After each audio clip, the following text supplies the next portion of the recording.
도이치방크의 CDS 프리미엄이 2배가 올라갑니다. 코코본드 폭락이 트리거가 됐고 CDS 프리미엄이 2배를 뜁니다. 그러니까 일반 주가가 장중 폭락을 합니다. 가장 주의 깊게 보셔야 되는 우리나라 상황이, 미국 같은 경우는 뭐 국채, 아까 얘기한 것처럼 코코본드 여러 가지가 트리거가 될 수 있지만 우리나라는 PF입니다. 결국 부동산 금융이 돌지 않으면 각 단계별로 물려있는 PF 물량들 중에서 그 돈이 회수가 안 되면 결국 그 돈 때문에 디폴트가 나게 되는 약한 금융회사들이 나오면 그 회사가 무너지거나 하면 연쇄 금융위기가 생기지 않는가라는 이 시나리오가 제가 볼 때 우리나라에서는 가장 위험한 시나리오다. 모르면 하지 마. 어렵잖아요. 어려우면 사기예요. 이해 못하면 이상한 겁니다. 세계 은행들 중에 굵직한 은행들이 아무튼 무너지고 있다. 이제 요 대목을 또 짚어보려고 하는데 이번엔 또 독일 은행이에요? 그렇죠. 네. 김 아나운서님께서 경알못이라고 하니까 네. 도이치방크는 어느 나라 은행일까요? 도이치디가 독일이죠. 그 정도는 알죠. 네. 대단하십니다. 뱅크, 독일어로 방크. 합격. 예? 맞습니다.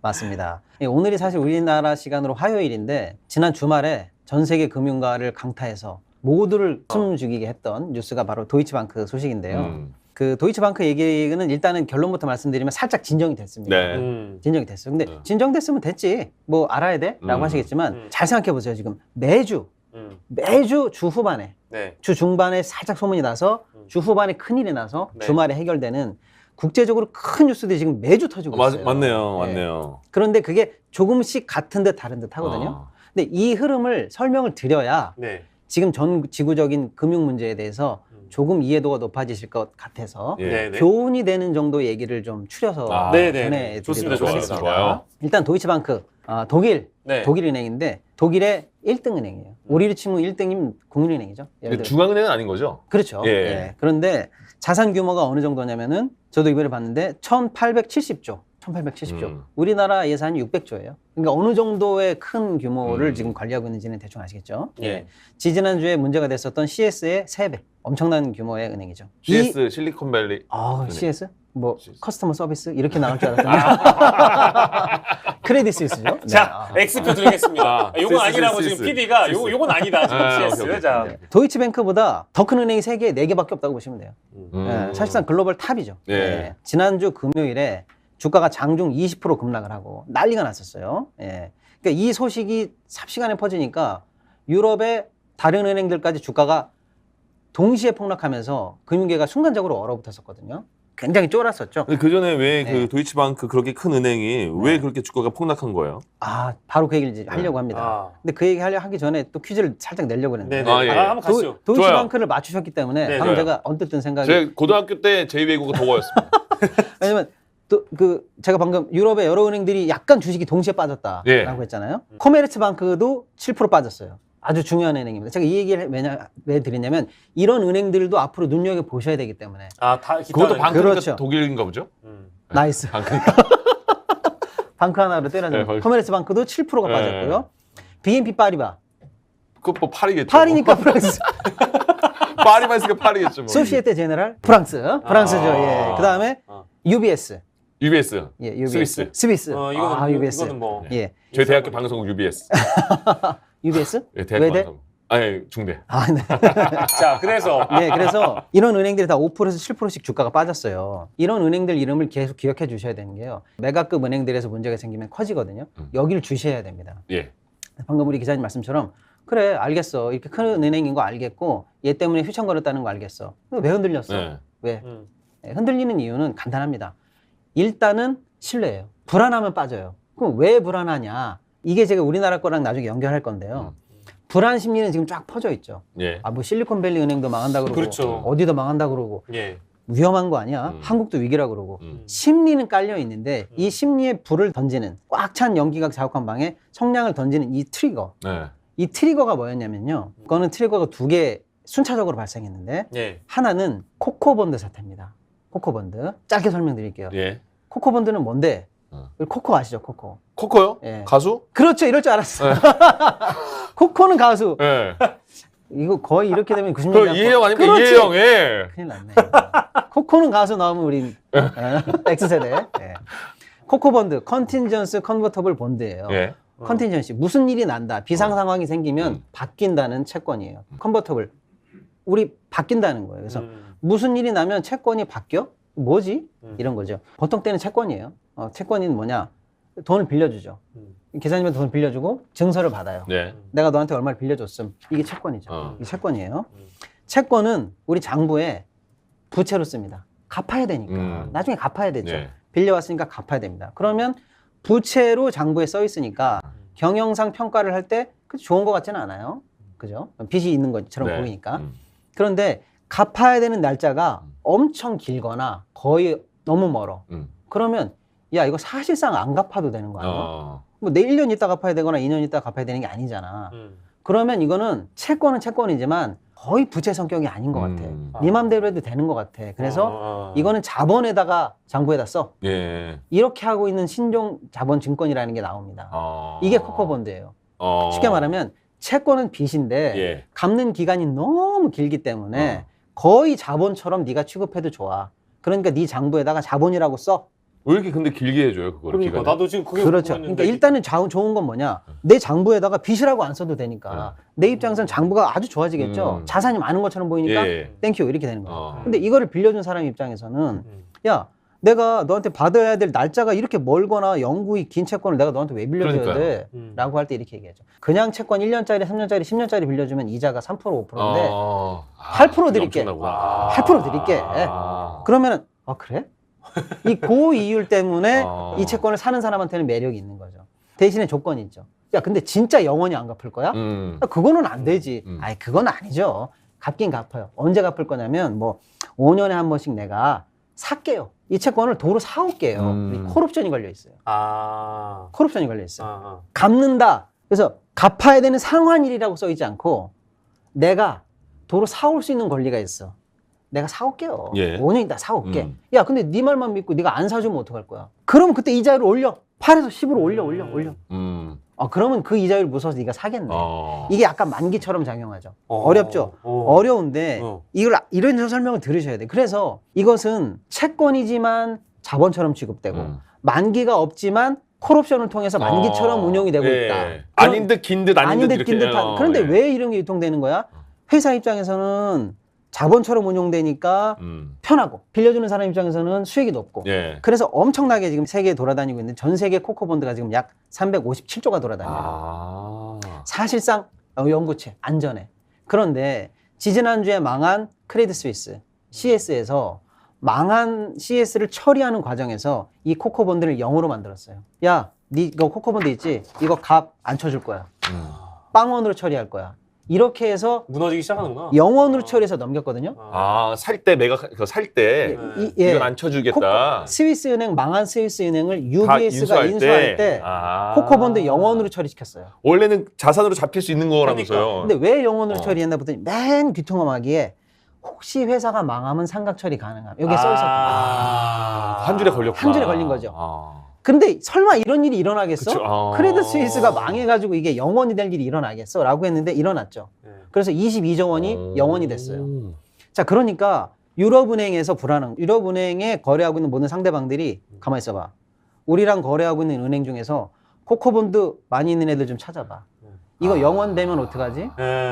이거 불안하지 않냐? 라고 해서 도이치방크의 코코본드 가격이 급락합니다.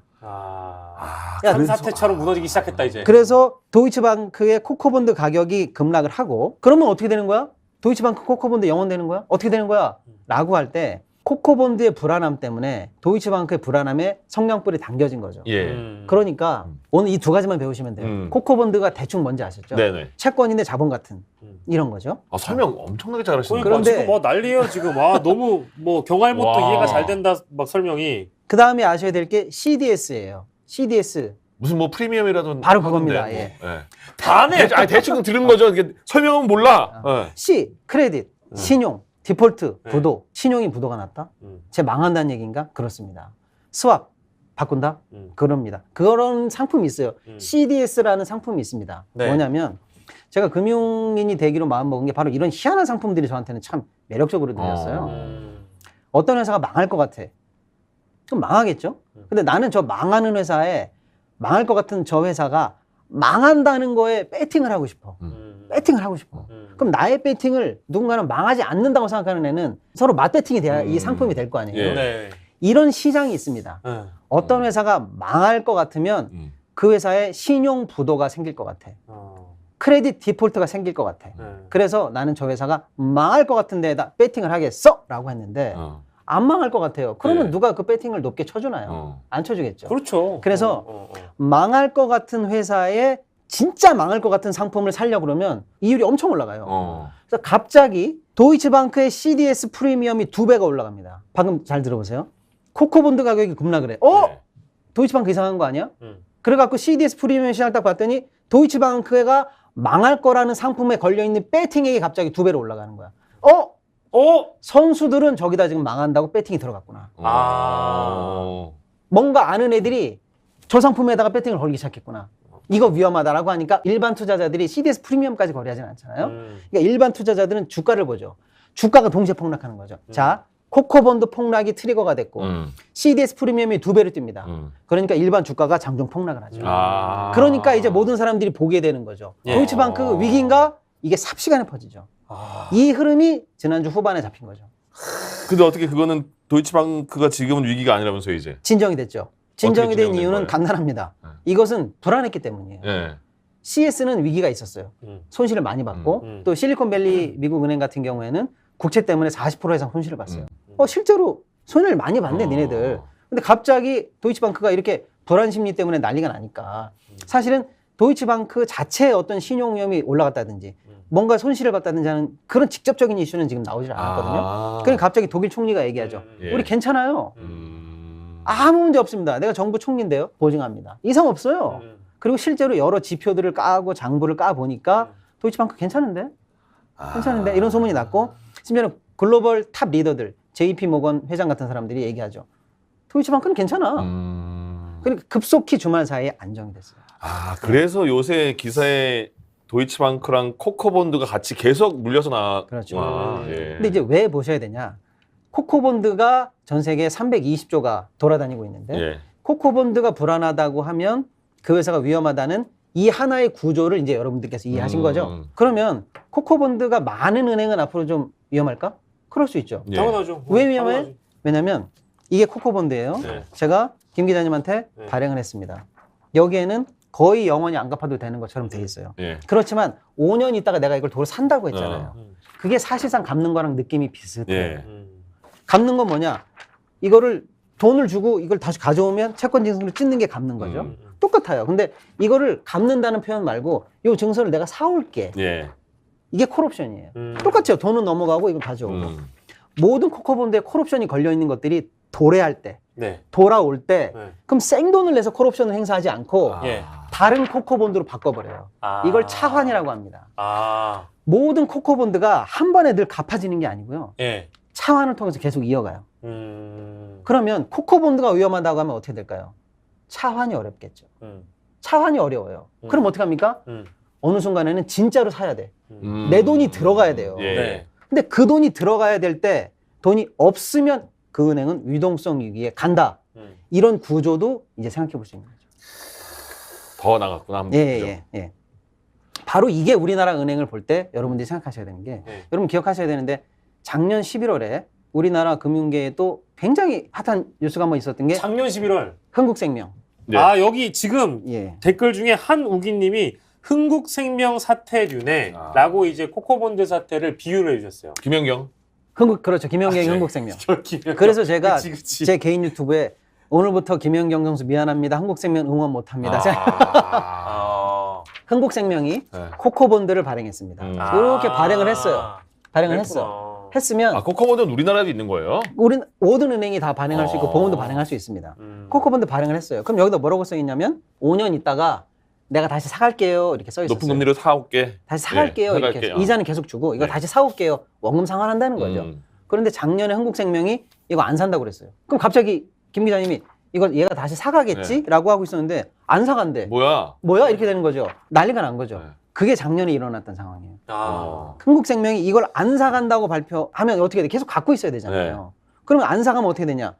이자율을 올린다고 그랬어요. 네가 혹시 안 사면 너 이자율 올린다. 그쵸. 이자율을 올리고 그냥 갖고 계세요. 내가 이자 더 드릴게. 왜? 이걸 차환하는 비용이 더 비싸니까 안 산다고 배짜라 이래버린 거예요. 차환 다시 한번 설명해 주세요. 차환이 뭔지 다시 한번 설명해 주세요. 차환. 여기 코코본드 이렇게 하나 드렸어요. 네. 이거를 제가 여기 5만 원짜리를 이게 5만 원이야.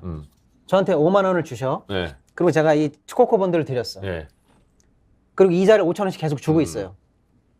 그런데 만기가 없어.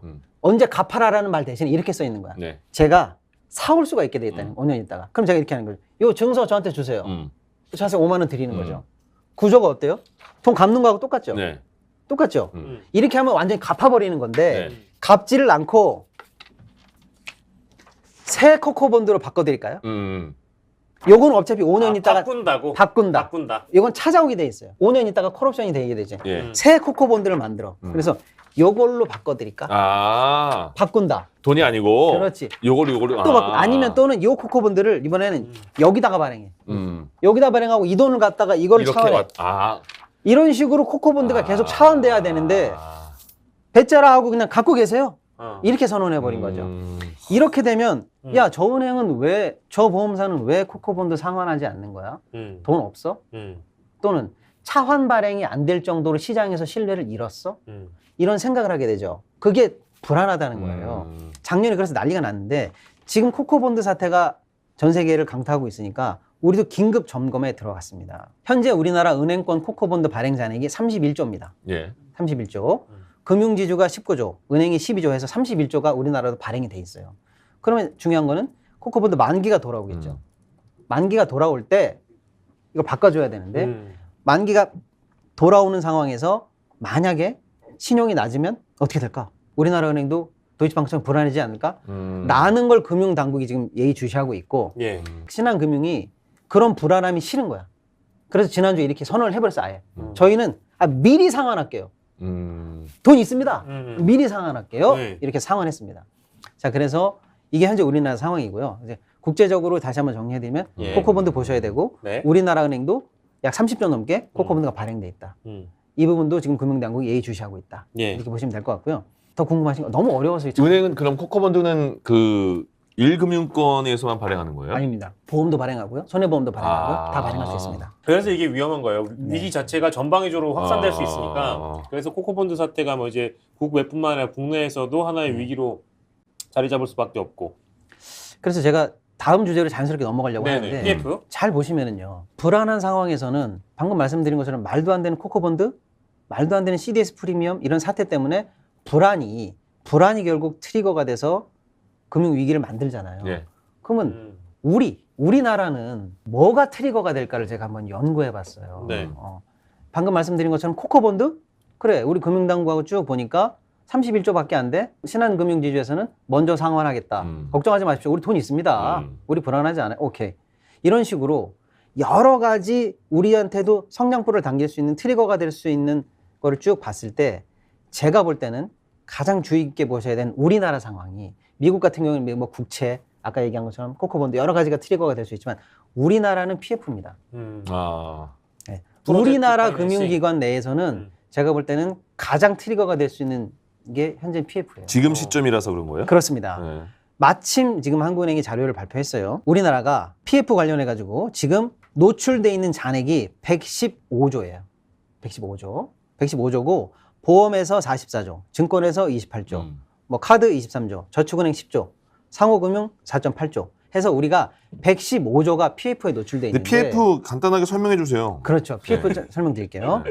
이거 왜냐면 이게 듣다가 PF 그러니까 이거를 그렇습니다. 중간에 모르는데 물어보기 뻘쭘해서 가만히 있는 사람 많아요. 맞습니다. 네. 그러면 차라리 오늘은 코코본드, 네. CDS 프리미엄, PF만 아, 이해하셔도 좋아요. 사실은 되는 건데 PF 짧게 설명드릴게요. 네. 프로젝트 파이낸싱이에요. 파이낸싱. 만약에 제가 기자님의 돈을 빌려드려요. 그러면 뭘 믿고 빌려주겠어요? 야, 집 담보 잡아. 그러면 기자님을 믿는 게 아니고 집에 담보를 믿고 빌려주는 거죠. 사람 못 믿어요? 근데 만약에 우리들이 친구야. 네. 평생 같이 했던 친구야. 그냥 빌려줄게. 그럼 뭘 믿는 거예요? 신용을 믿고 빌려주는 거죠. 근데 그게 아니고 기자님 저한테 얘기하는 거예요. 네. 제가 짜장면집을 차리겠습니다. 제가 솜씨가 좋아요. 그래서 차려서 한 달에 매출 이만큼 내서 이렇게 사업해서 그 돈으로 갚겠습니다. 내가 자기 짜장면 먹어봤거든. 기가 막혀. 짜장면 사업 나 그거 가능하다고 봐. 돈 줄게. 사람을 미래를 보내, 믿는 미래. 사람을 믿는 게 아니고 예. 프로젝트. 담보를 믿는 게 아니고 사업 프로젝트의 흐름을 믿고 돈을 꺼주면 그게 PF입니다. 그래서 프로젝트가 앞에 붙는 거예요? 프로젝트 파이낸싱. 그 프로젝트에 프로젝트를 돈을 대주는 금융기법이에요.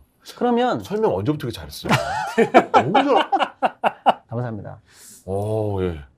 진실은 아닌 것 같아요. 진짜. 네. 그래서 진심. 부동산 프로젝트 파이낸싱은 네. 그냥 부동산 프로젝트. 그렇죠. 그 프로젝트를 믿고 만약에 빌려주는 기자님께서 내가 부동산 사업을 할게요라고 저한테 와서 얘기하는 거예요. 이거 대박이야. 이렇게 부동산 사업 할 테니까 돈 줄 거예요. 그럼 나는 기자님의 신용 믿지 않고 담보 믿지 않고 그 사업 계획 믿고 갈게. 그러면 가는 PF라는 것만 있으면 이게 부동산에 한정된 건 아니고 그렇죠. 앞에 부동산 PF에 부동산 있어야지. PF죠. 한정된 그런데 보통 거구나. 부동산 PF가 많으니까 부동산 PF라고 하는 거죠. 그렇군요. 그런데 알겠습니다. 그러면 이제 세부적으로 들어가 볼게요. 부동산 개발을 할 때 단계를 다 쪼갭니다. 방금 얘기한 것처럼 부동산 해볼게요라고 하는데 그냥 저 막연하게 얘기하는 게 아니고 단계를 쪼갭니다. 1단계 땅을 사야 되겠죠. 네. 그리고 이 부동산 개발이 가능하도록 인가 허가 받는 게 굉장히 어려워요. 소유자 동의 받는 것도 어렵고 2단계가 제일 어렵습니다. 이런 사전 단계에 돈이 들어가죠. 땅 사야 되니까요. 예. 근데 땅을 잔뜩 사놓고 정부에서 야 거기 아파트 못 지어. 인가가 안 나면요. 꽝이에요. 가장 리스크가 큰 단계입니다. 이 앞 단계를 뭐라고 하냐면 브릿지라고 해요. 이 앞 단계를 브릿지라고 합니다. 자, 그 다음에 그래서 브릿지에 예를 들어서 한 1,000억이 필요하다고 해볼게요. 저한테 와서 얘기합니다. 여기 요만큼 땅 사서 아파트 지을 겁니다. 브릿지 단계에서 1,000억 꺼주세요. 그럼 제가 얘기하죠. 말 된다. 1,000억 가져가. 딱 빌려줍니다. 네. 그러면 그래서 그 1,000억 가지고 땅 사가지고 인허가 받고 설계도 지어가지고 통과했어. 그러면 이제 드디어 1단계 본 PF로 들어갑니다. 그래서 딴 데 가가지고 이제 땅 파기 들어가야 되잖아요. 예. 땅 파기 들어가고 골조 올리는 데까지 2,000억이 필요합니다. 2,000억 좀 꺼주십시오. 라고 해요. 그래서 여기 2,000억을 꺼오는데 2,000억만 꺼오는 게 아니고요. 3,100억을 꺼옵니다. 왜? 1단계 했던 브릿지 했던 돈을 갚아야죠. 그래서 1단계 PF를 가지고 1단계 사업을 하면서 앞에 있었던 선 단계를 갚아주는 거예요. 그러니까 1단계 PF가 진행이 돼야 예. 브릿지가 갚아지는 거예요. 자, 그러면 이제 2단계. 2단계는 이제 골조 올라가고 막 시멘트 올라가고 막 멋있겠죠. 그것도 3,000억이 필요해. 네. 그러면 이제 이건 얼마가 필요하겠어요? 거기에 필요한 돈 더하기 1단계 PF에 있던 그 돈과 이자를 갚아내야 될 돈까지 한꺼번에 필요해. 2단계 PF가. 점점 키워지는 거죠. 예. 이제 대충 구조가 이해가 되시죠. 자, 그렇게 해서 단계별로 나눠야 되는데 지금 우리나라 금융세가 어디에 많이 몰려 있느냐를 봤을 때 브릿지에 많이 몰려 있는 게 위험해요. 왜 위험하냐? 브릿지에 몰려 있다는 거는 사업이 진행이 땅을 되고 안 있다. 판다는 거예요. 자, 그래서 1단계 PF까지만 넘어가면 약간 기차가 출발하는 느낌이에요. 자, 보세요. 땅을 팠죠. 땅 파놓고 가만히 있습니까? 아무리 자재비가 올라도 골조 올리죠. 철근 올렸는데 녹 쓸기 전에 시멘트 메꿔야죠. 그렇죠. 시멘트 올렸는데 그 흉물스럽게 놔둡니까? 네. 마감 쳐야죠.